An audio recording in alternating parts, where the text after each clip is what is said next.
We back with another one. We back with another one. I never left. Yeah, that's right. That's right. Y'all wasn't expecting a back-to-back upload. Y'all wasn't expecting a back-to-back upload. Hold up. Are we leveling up? Hold up. Are we leveling up? I think so. I think so. Today, I just typed in the Indy of Indy racing. Because I realized I missed a sport. I missed a racing sport. And there's a lot of other racing sports that I have not introduced myself to yet. So I said, what the fuck is an Indycar? I remember one commenter said that it was the American version of Formula One.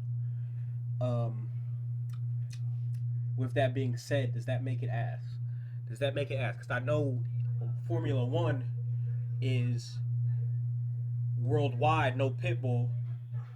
But since Indy is only in America, does that mean that the outspread of media is a lot less compared to Formula One's rise of popularity? And I wanna get intertwined to understand what's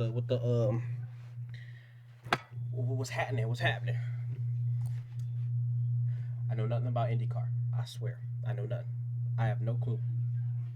I know that they have a Netflix series because I got a reference after I finished watching Formula One Drive to Survive on Netflix, and I saw that they had this, but then I watched one episode and I got bored. I apologize if I offended somebody. Let's get into the video. One of the most historic racing categories in the world. Yet, if you ask anyone in the street to name an IndyCar driver, they'd probably just say, what the f*** is an IndyCar? The drama of IndyCar in the 90s and the overwhelming growth God damn, these subtitles huge has resulted in the average person assuming that an open-wheeled race car is a Formula One car. This has been made substantially worse recently with the rise of F1's Netflix series Drive to Survive and a growingly potent media. Nigga, you in my room, bruh? Yo! Where you at? The fuck? Don't scare me like that, bro. I swear to God, bro. You better not be in my room. Honestly, ask most teenage girls who Lando Norris is, and you'd get an answer immediately. Scott Dixon, on the other hand, and they'd just look at you with absolutely no clue. And if you ask who Stingray Robb is, they'd probably assume you were an avid deep-sea diver. The Indy 500 is the largest in-person sporting event in the world, garnering around 300,000 spectators when the race takes place in May, with millions of people watching on television around the world. Yet, barring this, not many people have the slightest clue about what goes on in the remainder of the season. I understand that watching the grid follow the pace car for 50 laps around Nashville isn't the most gripping experience, but I'm talking about the entire season. You'd be hard-pressed to find anyone who could name more than 3 tracks on the IndyCar schedule. Therefore, I want to make a video for every new IndyCar fan out there, or even the old ones who want to revisit the past, explaining the history of IndyCar and how it got to where it is today. W. Oh shit. Damn. I love inspirational music.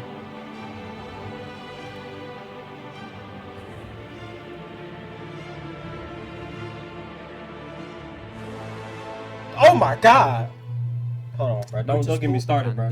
Don't get me started, bro. More or less the minute that automobile production began. The first official races began here in Europe, when German and French mechanics decided to test their machines against each other, calling it a Grand Prix, which is French for Grand Prize. These races didn't really have any rules. It was more of a reliability test to see which car could go the longest. There wasn't really even a specified track. The drivers could pretty much go wherever they wanted, which is something that would inspire Devlin DeFrancesco over a century later. America heard about this. Don't understand that reference. And held the Chicago to Evanston race in 1895. The race covered roughly 50 miles and drew an attention from people around the country, who realised that it could actually be quite entertaining. There were 5 drivers in total, who ended up racing in the snow for over 10 hours, but it would be the Duryea brothers who claimed the victory in a custom-built car. The existence of manufacturers at the time was incredibly limited, meaning that if people wanted a car, they pretty much had to bloody build one. The innovation of circuit racing hit bloody fuck you. You're fucking beginning, you are fucking you bloody, you bloody bastard bitch, you fuck you. Bloody fuck you, bloody! Fucking mother, bloody fuck, big! Hundreds, with the first organised competitive season coming to fruition in 1905. This was run by the newly founded American Automobile Association, or as we're going to call it, the AAA. Most of the tracks were dirt track ovals, consisting of a distance of roughly 1 mile. The first race ever was won by Louis Joseph Chevrolet, which is probably sounding alarm bells in your head right now, like it did with me. The racing saw a drought after the 1905 season, but came back with a street race in 1909 in Poland. How the fuck you got receipts for the 19,000? Track, which is increasingly rare by today's standards. Heck, some of the tracks were up to 23 miles long. There was one specific track on the calendar that stood out, however, the Indianapolis Motor Speedway. The track was paved with bricks, hence the nickname the Brickyard, as opposed to dirt like the majority of other tracks at that time. This made the track faster, reaching average speeds of 70 miles per hour. This was mind-blowing compared to the standards of the time. In 1911, the AAA had the ingenious idea of turning this track into its own grand event, making it a 500-mile-long race and naming it the 1911 International 500-mile sweepstakes race. Obviously, we know today that that didn't really stick, so they came up with something a little bit catchier. The Indy 500. This also came with a rebrand, labelling the series Indycar, as opposed to it being previously called Champ Car. The very first winner of this prestigious event was Ray Harroun in his Marmon Wasp, unknowingly beginning an entire century of racing heritage, with an average speed of 74 miles per hour. So how long did this race take, I hear you ask? Nearly 7 hours. Rookie numbers, to be fair, compared to Stingray Rock. Harroun was the only driver with a single-seated car, kickstarting the innovation of having a single-seated open cockpit race car. AAA stopped sanctioning IndyCar races in 1956, with USAC being its eventual successor. Throughout the next few decades, IndyCar racing began to thrive, having a calendar that could rival the Mushroom Cup in Mario Kart. They had races around paved ovals, dirt ovals, street races, road courses, purpose-built tracks, and even the Pikes Peak hill climb at one point. In 1965, Jim Clark won the Indy 500, being the first driver to take victory in a car with a rear-fitted engine.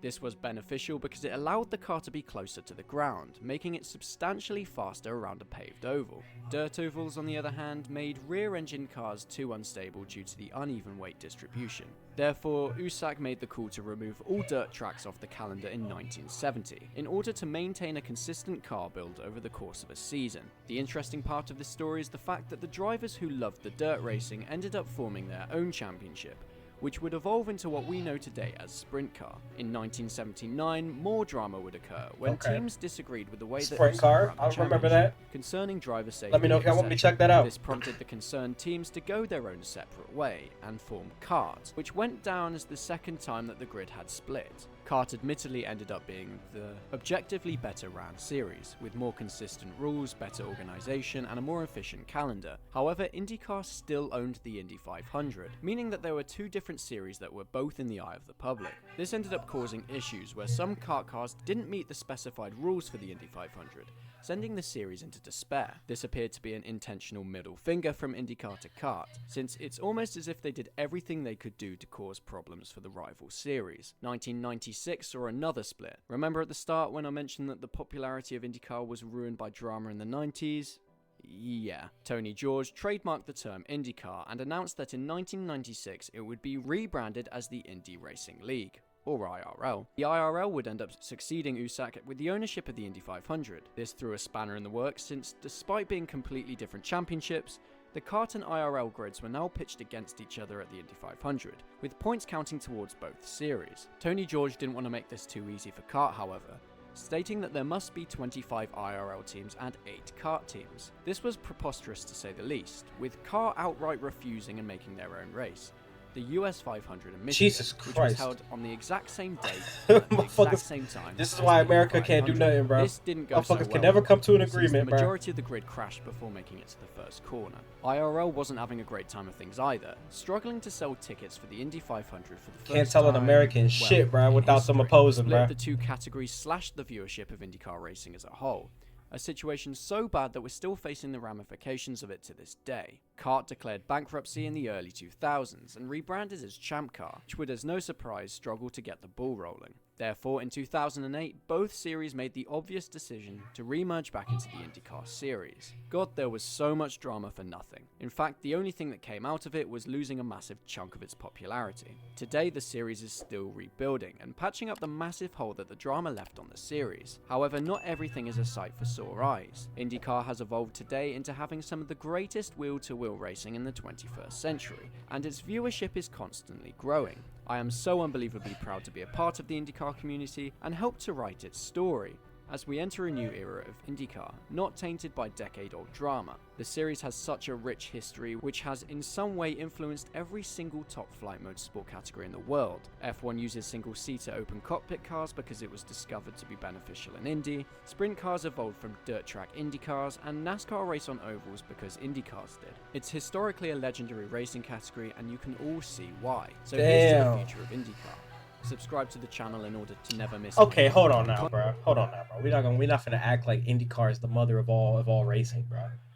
Let me know if that's how y'all feel, though. Let me know if that's the just the consensus. I mean, I can't even say that because like I don't really know all that about racing. I just got into it recently, but that sounds like a crazy statement. Stating that IndyCar is the mother of all racing. I mean, he brought back receipts all the way from 19,000. So he might be right. he might be right. That nigga brought back receipts from 1902, bruh. He actually might be right. I might be crazy. I might be crazy.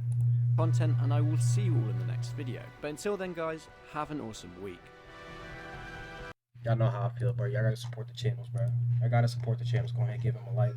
Go ahead and give him a like if you see him in the future. Wow, bro. I ain't know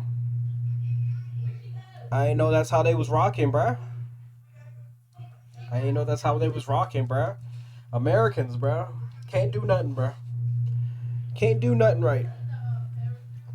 I mean, I guess it's better than the problems that Formula One was facing back in the 60s. 60s, 50s, right? 60s, 50s, 80s, somewhere around that time, you know, World War something. Germans going crazy. All that magic. So hey, I say a couple disagreements between companies. Hey, I'll take it, bro. I'll take it. It's better than the alternative. Yeah. Let me know if any IndyCar fans want me to react to any your favorite drivers' highlights. You see a video over here that you want me to check out. This is just the introduction into IndyCar for me, because I had no clue what it was about. He said something. He had some references about Stingray, some other people who I don't know, but I'm glad to know that IndyCar now is rebuilding and being cohesively connected. You know, glad that us Americans finally found that way to shake hands. You know what I'm saying? Took us a while, but we did it. Yeah. I'll see y'all in the next video. Double upload. The reason why this is double upload because it was quick, and you know the video. Go ahead and hit that like, subscribe button, comment, become a third cousin, nigga.